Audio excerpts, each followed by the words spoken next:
Hola, buenas tardes a todos.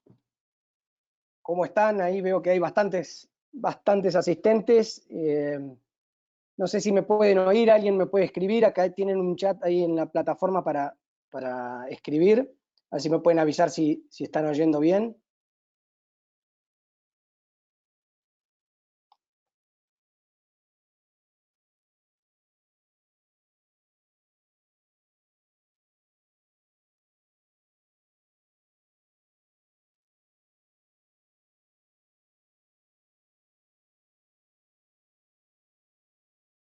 Perfecto. ¿Se escucha bien entonces? Buenísimo.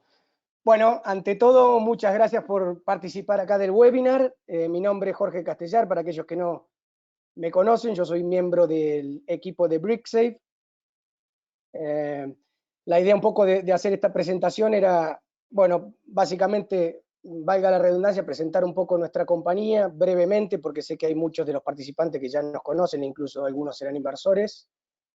Y bueno, ver un poco, analizar esta situación actual del coronavirus que nos está afectando a todos. Supongo que estarán todos, cada uno en su casa como corresponde. Y lo mismo estoy haciendo yo, que hace casi un mes que estoy encerrado. Y bueno, y después proponerles qué soluciones vemos desde BrickSafe, cómo podemos ayudar desde el punto de vista, ¿no?, del ahorro y de la inversión a nuestros clientes inversores, ¿no? ¿Qué es lo que podemos proponer? ¿Qué valor podemos agregar para paliar, mitigar y aprovechar, por qué no, esta situación y esta crisis? Estamos en un minuto que ha pasado, así que, digamos, vamos a comenzar.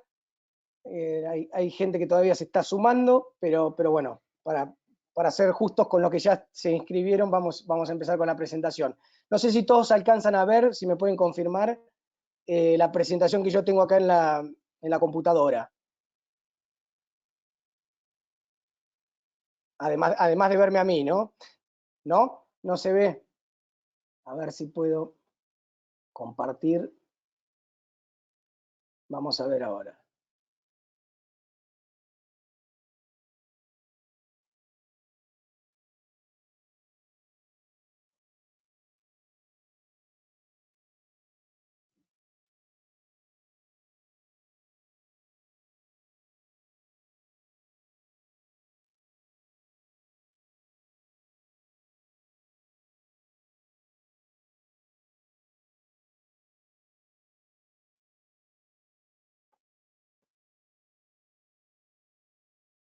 ¿Se logra ver ahí? No, tampoco.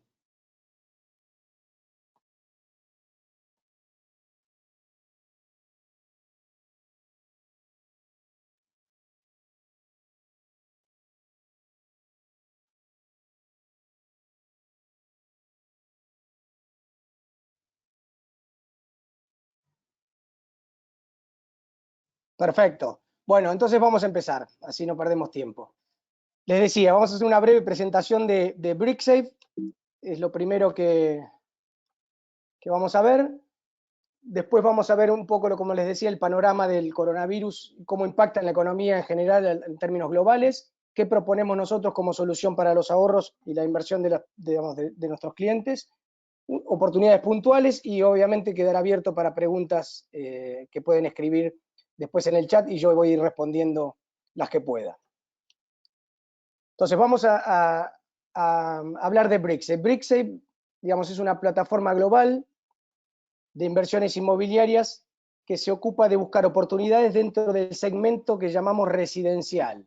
Nosotros invertimos solo en propiedades residenciales terminadas, listas para alquilar. O sea, el negocio es el negocio bien tradicional de la inversión inmobiliaria que por ahí todo el mundo conoce, que es me compro un departamento para ponerlo en alquiler y cuando se revaloriza lo vendo. La ventaja, una de las ventajas que tienen al hacerlo a través de BrickSafe es que pueden buscar oportunidades no solo por ahí en el mercado que uno conoce, sino en diferentes mercados, sobre todo en mercados donde existe una seguridad jurídica seria, donde tienen moneda fuerte, como puede ser Estados Unidos, Europa, ¿no? Entonces, a través de la plataforma, los inversores pueden comprar un inmueble o parte de un inmueble, beneficiarse de los retornos tanto del alquiler como de la ganancia futura de la venta, sin tener que ocuparse de la gestión y la administración, que en general suele ser lo más tedioso de la administración inmobiliaria, ¿no? La compañía nuestra tiene su sede central en Londres y pertenece a un holding mayor, a un holding inglés que se llama Kinled. Es un holding que tiene varias compañías en su portafolio, entre ellas BrickSafe, somos una de ellas.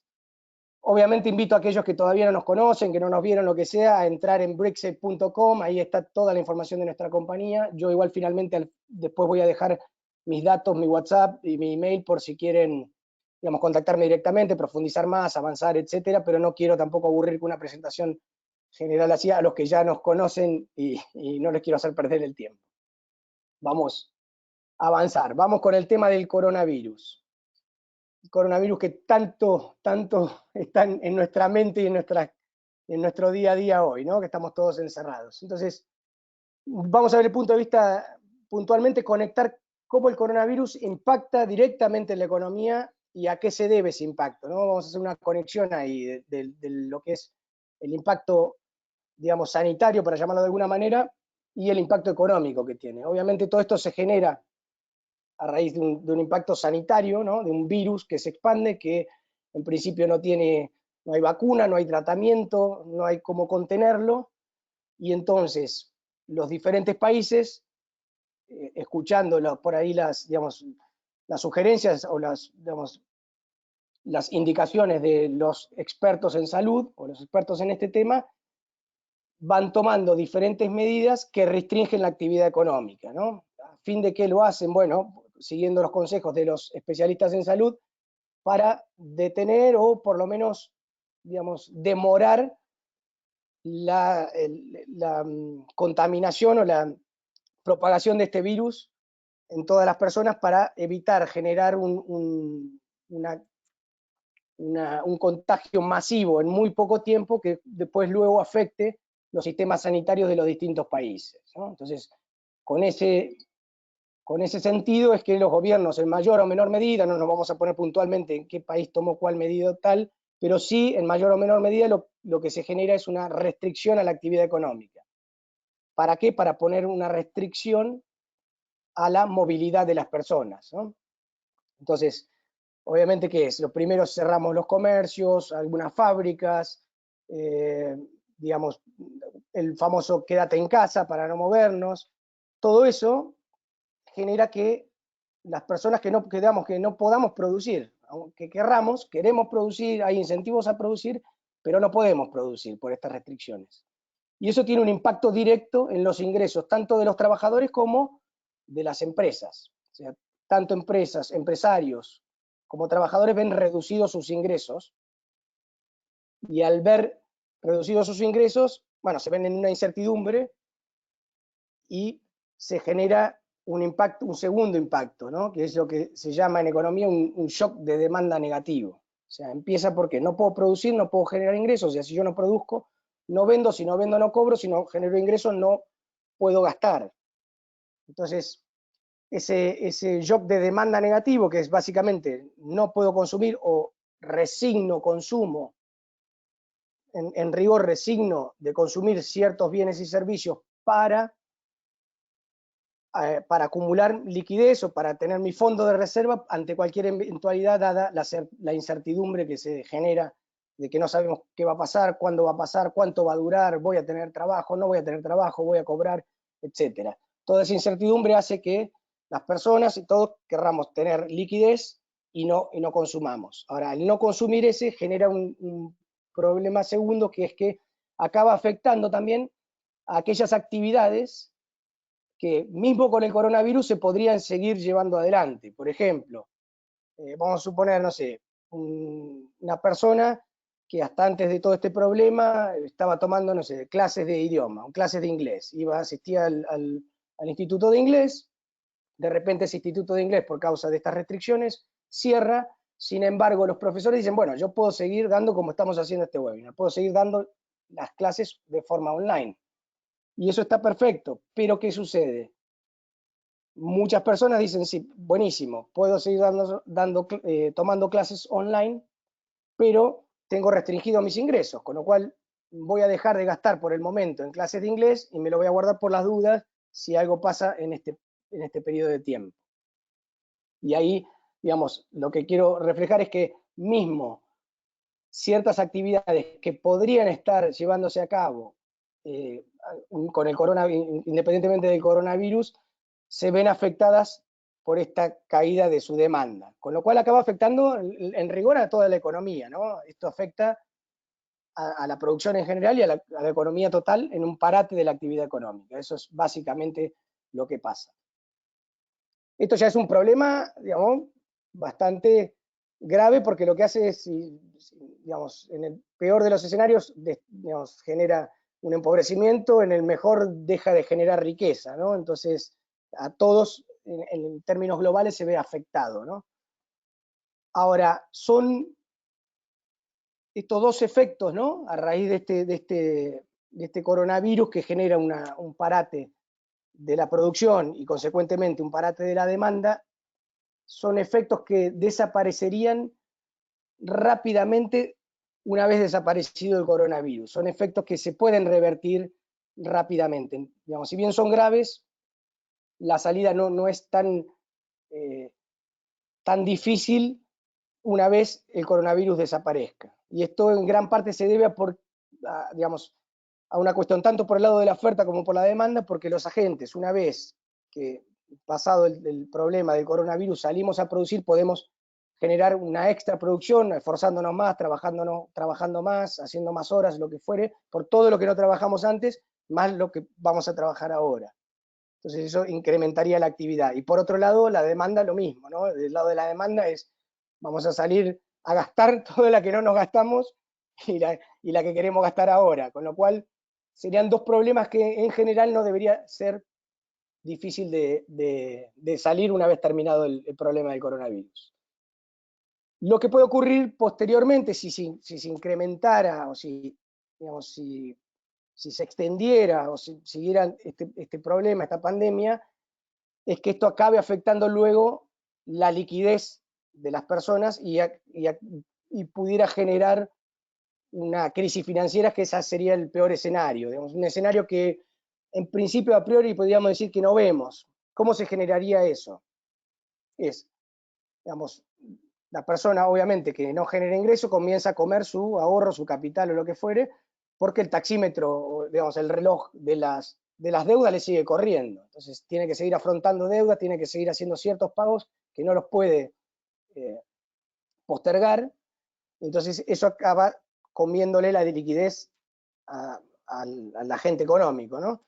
Entonces, en determinado momento podría decir, bueno, yo ya no puedo seguir pagando mis deudas. Si soy una familia, por ejemplo, no puedo seguir pagando la hipoteca. Si soy una empresa, no puedo seguir pagándole al banco por algún crédito que haya tomado. Entonces ahí se pueden dar dos situaciones que serían un poco más complejas.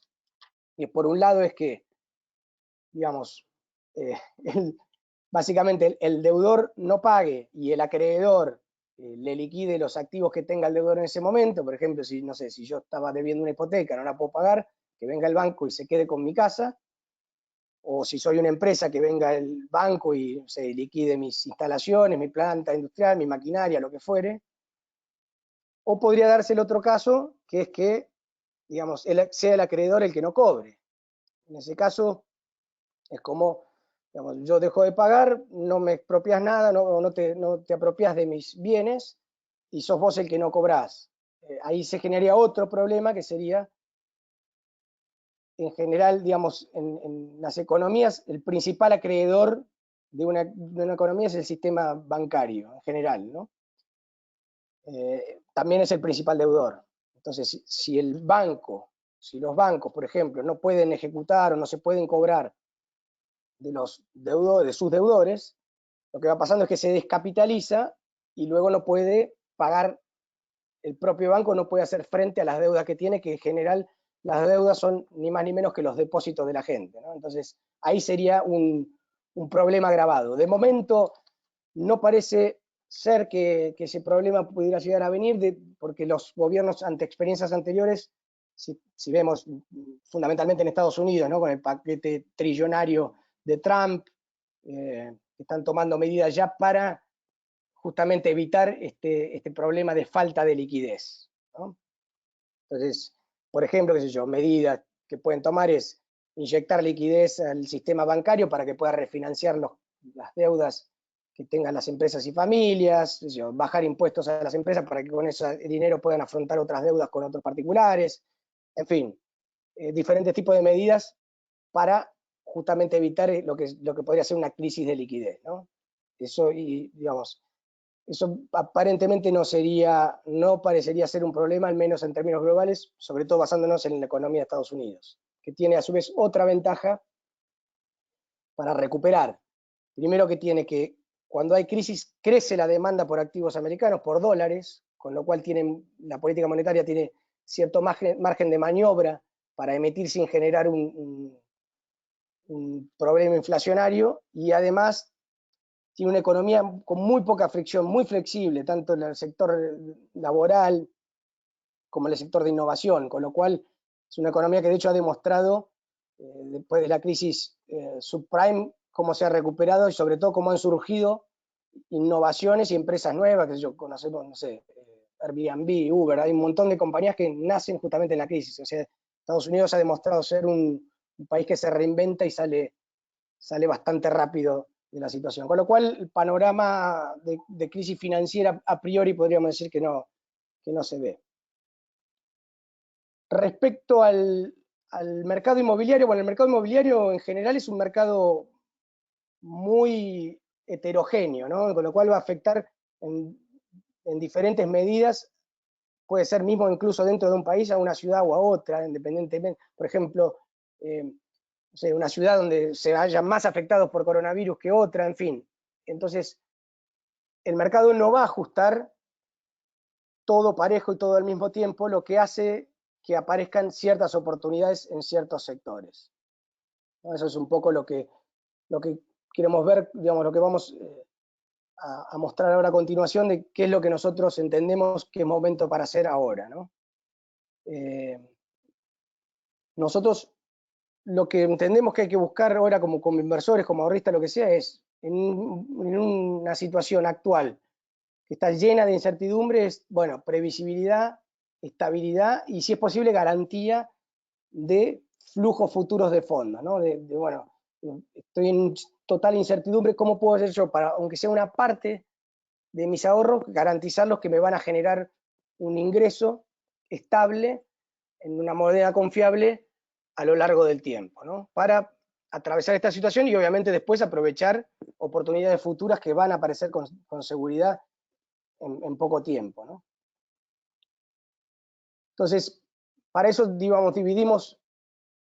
nuestras inversiones las dividimos, si bien son todas digamos, en propiedades residenciales para alquiler y venta, las vamos a separar un poco más sutilmente en dos tipos de activos inmobiliarios. Vamos a ver los activos que nosotros llamamos de flujo de caja, y los activos que llamamos de apreciación de capital. En rigor, todos los inmuebles que nosotros buscamos tienen un componente de ambas, pero en algunos sobresale más la parte de flujo de caja y en otros más la apreciación de valor de capital. ¿A qué me refiero con esto? Flujo de caja, básicamente lo que entendemos por activo de flujo de caja son aquellos que dejan una muy buena rentabilidad de alquiler estable, pareja y conocida durante un periodo de tiempo. Y la rentabilidad es muy buena. Y apreciación de capital, vemos aquellos activos que se compran con un muy buen descuento, mismo que no dejaran una gran rentabilidad del alquiler, sí tienen un potencial de apreciación de capital, o sea, de revalorización del valor del metro cuadrado de la propiedad, que al final en la venta termina generando un ingreso mucho mayor. Esos serían un poco los dos tipos de activos. ¿Qué entendemos ahora? Hoy, en esta situación de coronavirus, frente a la incertidumbre, idealmente es pararse en activos de flujo de caja y, por otro lado, esperar la oportunidad que van a surgir con seguridad debido, digamos, a esta crisis de coronavirus, que va afectando de manera desigual los distintos mercados inmobiliarios. Entonces, con seguridad, en los próximos meses vamos a ver descuentos en algunas zonas, en algunas ciudades, en algunos países, descuentos muy interesantes para entrar en activos de apreciación de valor, pero mientras tanto recomendamos pararnos en activos que nos dejen un flujo de caja seguro, estable y en moneda dura a futuro. Obviamente eso no es fácil. Digamos, ¿qué es lo que hemos encontrado nosotros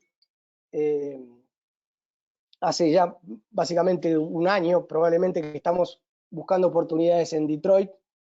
¿Y por qué nos resulta muy interesante esto? Primero, porque solo seleccionamos en Detroit propiedades que están recicladas, reformadas y absolutamente puestas a nuevo. Pero además esas propiedades ya tienen un inquilino, los precios no son tan caros, con lo cual la renta por alquiler es muy buena renta neta por alquiler. En este caso, si están viendo acá la pantalla, van a ver esta propiedad deja un 8,24, más de un 8% anual de retorno de alquiler neto en dólares. Pero además, y es un poco el tercer punto que estamos viendo acá, que es la garantía, ¿no? ¿Y a qué nos referimos con garantía? Las propiedades que nosotros seleccionamos se encuentran dentro de un programa que en Estados Unidos se conoce como Sección 8, Section 8. Entonces, ese programa es un programa del gobierno federal americano otorgado a través del Departamento de la Vivienda que da a las familias que califican para ese programa un subsidio a través del cual el gobierno les asegura el pago del alquiler de la propiedad. Con lo cual, como propietarios, como dueños, como inversores en una propiedad ahí, nos garantizamos, sabemos que vamos a cobrar el alquiler porque detrás, como garantía, está el gobierno federal americano.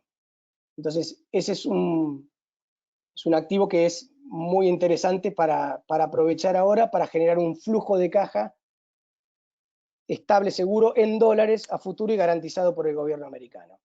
Si ustedes ven ahí lo que les decía, nuestras proyecciones, digamos, si ven los retornos acá, van a ver acá esta parte que dice retorno anual por renta, ¿no? Ese es el retorno neto del alquiler. Y acá van a ver un retorno estimado anual promedio. Este retorno estimado anual promedio considera tanto el retorno por alquiler como la apreciación de valor del inmueble esperada. Si ven ahí, van a ver que hay 2,5 puntos de diferencia, ¿no? Con lo cual, como les decía antes, este es un activo claramente de flujo, porque el retorno mayor viene por el lado del alquiler. Y el retorno de la apreciación de valor de capital es más o menos un 2% anual, 2,5% anual, en dólares también, ¿no? Con lo cual, ese 2% anual, 2,5% anual, al cabo de 4 años, que es el ciclo más o menos que esperamos para vender la propiedad, nos va a generar un 10% adicional de retorno en la venta de la propiedad. Con lo cual, es una inversión para, digamos, entrar hoy, llevarse un 8% anual todos los años neto y además un 10% adicional cuando se venda el inmueble.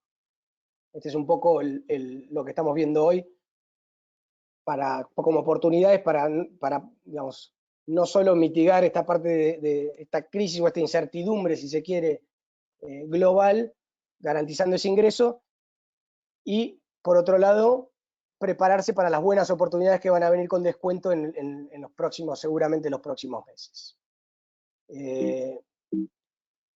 Creo que estamos ya terminando con la presentación, simplemente acá les quería mostrar un poco una simulación de una inversión realizada en el Standard & Poor's 500 hace un año contra una inversión, contra la renta que deja por alquiler el portafolio de BrickSafe en ese último año. Y como pueden ver claramente, acá tienen, obviamente, la inversión en BrickSafe es una inversión muy estable, pareja, de retornos por alquiler en dólares, y la inversión en el Standard & Poor's es esta que ven acá, entrando con 100 en abril del año pasado. Hoy llegamos acá a un índice de 108, que sería un 8% de retorno anual neto invirtiendo en un portafolio en BrickSafe. Y obviamente acá van a ver las fluctuaciones que tiene el Standard & Poor's, ¿no? Entrando con 100 en abril, hace un año, en abril del año pasado. Abril de este año tenemos una caída de prácticamente un 17%. Estamos acá en 83. O sea, si teníamos $10.000 colocados en abril del año pasado en BrickSafe, hoy tendríamos $10.800. Si tuviéramos 10.000 colocados en la misma fecha, mismo periodo, en el Standard & Poor's, hoy tendríamos $300, ¿no? Es un poco para que vean la volatilidad de uno y la estabilidad de otro sistema. Estamos ya por sobre los 26 minutos según mi reloj, así que quiero dejar un poco lugar a preguntas y obviamente todas las dudas que puedan haber surgido de la charla. La realidad es que, como tan trillada es la frase crisis igual oportunidad, obviamente vemos oportunidades, digamos, somos contrarios a tener que paralizarte ante esta situación, al contrario, creemos que hay que actuar. De hecho, es lo que ocurre con los grandes patrimonios, son los primeros que actúan, los primeros que van y buscan refugio, los primeros que van y buscan oportunidades. ¿Por qué no hacerlo nosotros hoy? Que, digamos, tenemos herramientas como BrickSafe o como otras plataformas o lo que sea para protegernos y para cuidar nuestros ahorros, ¿no? Entonces, esa era un poco la idea de la charla. No sé si tienen, digamos, me gustaría pasar a hacer preguntas y les voy a dejar también mis datos de contacto. Así que bueno, pueden escribir las preguntas ahí en el chat, yo las leo y digamos, si se las respondo hablando.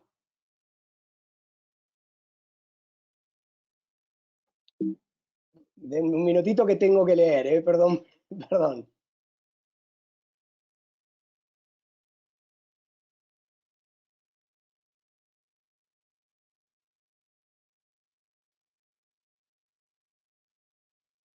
Acá me preguntan si cuál es el monto para poder invertir. El monto mínimo para poder invertir es de $1000, solamente $1000. Obviamente, en retornos absolutos, digamos, una inversión de 10.000 me va a dejar una renta mucho más interesante que de 1000, pero bueno, por lo menos para empezar a probar la plataforma o para familiarizarse, para ver cómo funciona, etcétera, la verdad que es un monto que no es alto. Nos gustaría incluso poder bajarlo más, pero bueno, de momento son $1000 el mínimo para poder invertir.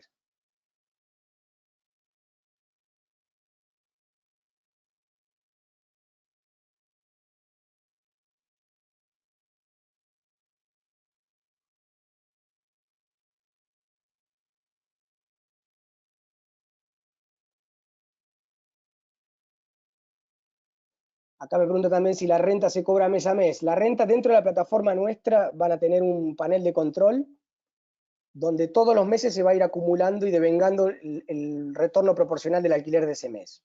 Los pagos los hacemos una vez por año por una cuestión de optimizar tanto los recursos administrativos como muchas veces los clientes, sobre todo, bueno, hay muchos que supongo que serán de Argentina, pero en otros lugares también, muchos bancos cobran cuando alguien recibe un dinero desde el exterior, con lo cual si la inversión no fue muy grande y si el retorno fuera mensual, a veces el impacto del costo bancario que tiene esa transferencia, bueno, acaba perjudicando el retorno final del inversor. Por eso es que se hace una vez por año.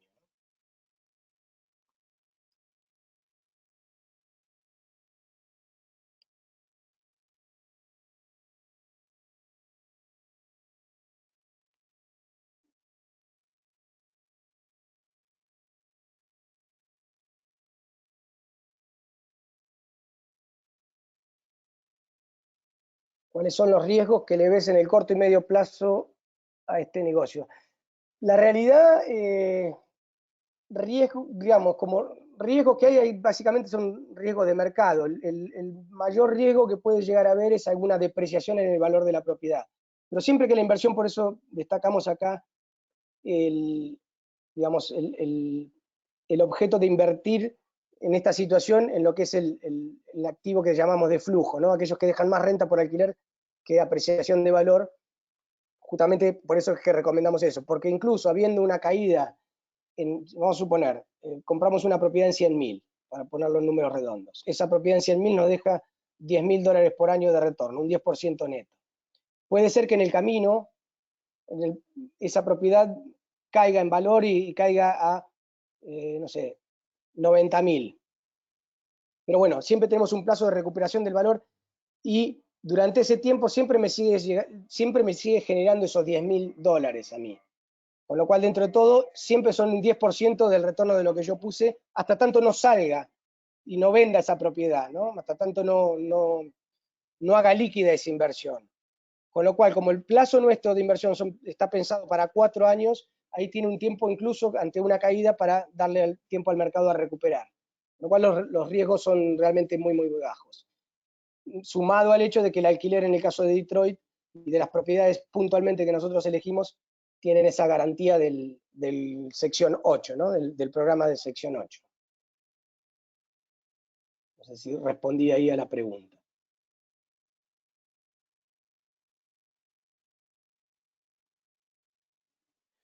Acá me preguntan si puede ralentizar el coronavirus la apreciación de las propiedades. Efectivamente, digamos, no, digamos, de nuevo, lo que intento es dejar en claro acá que el mercado inmobiliario es muy heterogéneo, ¿no? Obviamente, lo que va a haber, probablemente va a haber incluso caídas en el valor de las propiedades, con lo cual va a haber oportunidades para comprar propiedades con muy buen descuento y que se puedan apreciar a futuro. Lo que, digamos, estimo, yo creo, es que sí, va a haber ajustes en algunos sectores y en algunas propiedades, pero creo que el mercado se va a recuperar en cuanto a apreciación de valor rápido, o relativamente rápido. ¿Y por qué? Es una consecuencia también por desde el punto de vista económico. Estas herramientas que usan los gobiernos normalmente para mitigar, para evitar estas crisis financieras, que básicamente es un estímulo monetario, es una inyección de dinero, son estímulos monetarios, lo que hace es generar bajas en las tasas de interés. O sea, el gobierno, por ejemplo, de Estados Unidos, lo que hace para inyectar dinero en la economía es compra títulos de deuda de ellos mismos, lo que hace que suba el precio de esos títulos y consecuentemente caiga la tasa de interés. Al caer la tasa de interés, obviamente, se va a venir un periodo para mí de tasas bajas, otro periodo bastante interesante, por lo menos a mediano o corto plazo, con lo cual eso va a generar una oferta luego, una vez que se recupere y se pase toda esta crisis de coronavirus, va a generar, digamos, una posibilidad de acceso al mercado hipotecario, a hipotecas mayor, con lo cual eso tendería a generar una mayor demanda por propiedades finalizadas y por ende, consecuentemente, aumento de precio de esas propiedades. No sé si espero haber respondido ahí la pregunta.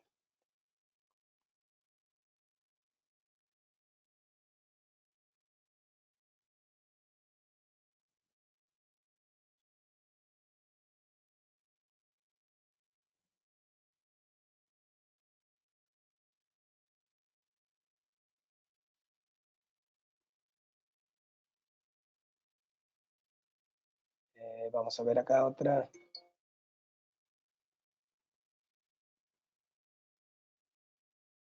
¿Cómo se implementan las salidas del capital invertido? ¿Tienen que ser inmovilizadas hasta su venta?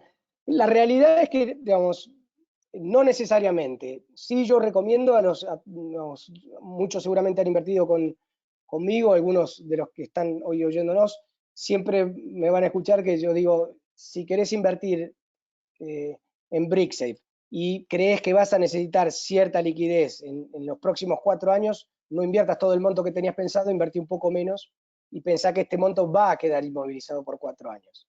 Esa es la recomendación porque cuando uno invierte en una propiedad, la salida natural es con la venta de la propiedad. Entonces, la verdad es que siempre incluso es mejor desde la planificación financiera personal pensarlo de esa manera. Dicho esto, hay salidas alternativas, el inversor puede ofrecer su participación en alguna propiedad a un tercero o mismo nosotros podemos ayudar ofreciendo la participación de esa persona, nos dice, yo quiero salir de esta propiedad, la podemos ofrecer a nuestra cartera de clientes existente y obviamente ahí se determinará digamos, el valor, ¿no? Digamos, el inversor querrá algún precio particular por su participación y el comprador obviamente intentará pagar menos. Pero bueno, ya han ocurrido salidas de ese tipo, con lo cual se puede hacer. Pero de nuevo, el consejo mío es pensar que va a estar generando renta en dólares por 4 años, ¿no?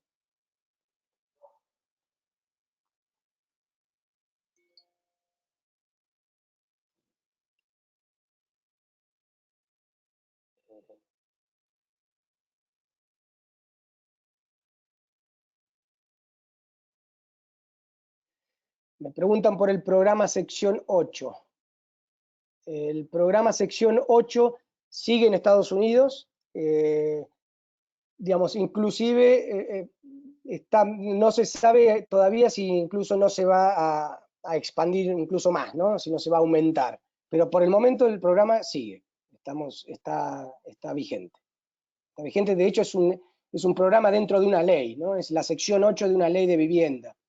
Está hace bastante tiempo ese programa. Es un programa, no sabría decir ni les quiero mentir cuánto tiempo tiene, pero sí sé que es un programa bastante viejo.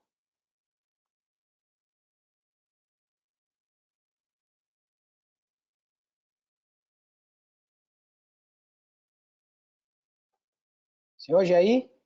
Perdón, que algunos pierden el sonido.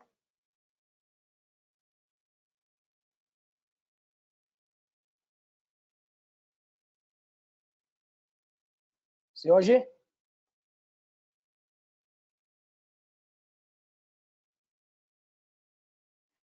Acá me preguntan, en el caso de que pasen 4 años y la renta siga siendo óptima, ¿se vende igual la propiedad?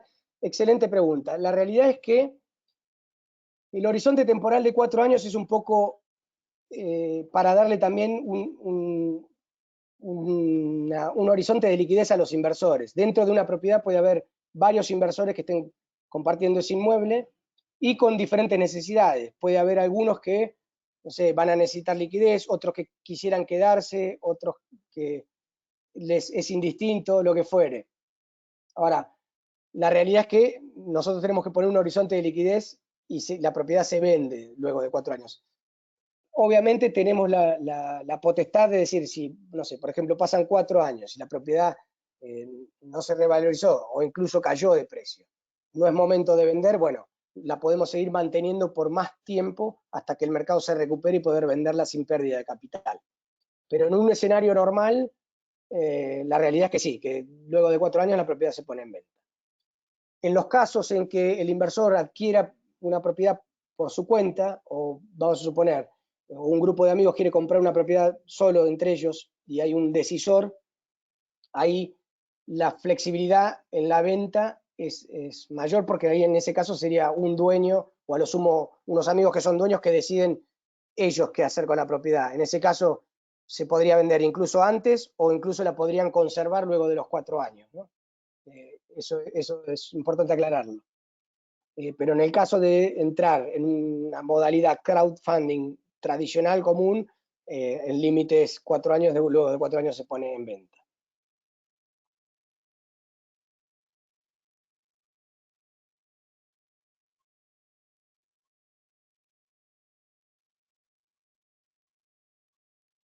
Acá me pregunta Norberto, ¿los inversores deberían pagar personalmente taxes en Estados Unidos? BrickSafe da información para agregar el pago de impuestos anuales. Norberto, aclaramos esto. La realidad es que el inversor en Estados Unidos no tiene que pagar impuestos. Digamos, la propiedad paga sus impuestos. De hecho, esa renta de alquiler neta que vimos hoy del 8%, esa es calculada como es el alquiler menos los gastos, menos los seguros de la propiedad, menos los impuestos que paga la propiedad. Eso deja una renta neta de alquiler que dividido la inversión inicial deja un 8%. Entonces, la inversión sí, digamos, la propiedad sí paga impuestos, el inversor luego es responsable del pago de sus impuestos dependiendo su lugar de residencia. Ahí ya cada uno, digamos, deberá evaluar con su contador cuál es la tasa que le aplica dependiendo dónde resida fiscalmente. Pero no tiene que pagar eh, taxis en Estados Unidos, dado que no es un residente americano, ¿no? Fiscal.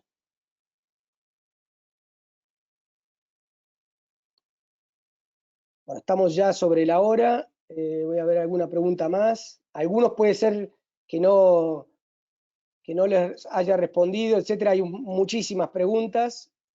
Pero bueno, todos aquellos a los que no les respondí tienen, ahí les voy a, perdón, voy a poner acá, no sé si se ve, ahí está mi WhatsApp.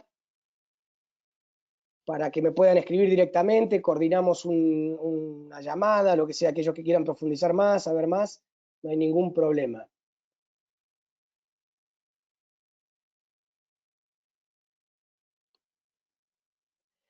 Acá me preguntan también por la visa de inversor. No, la realidad es que las visas de inversionista en Estados Unidos digamos, no tenemos ese instrumento para aplicar visa de inversor en Estados Unidos. Ahí era una de las preguntas, no.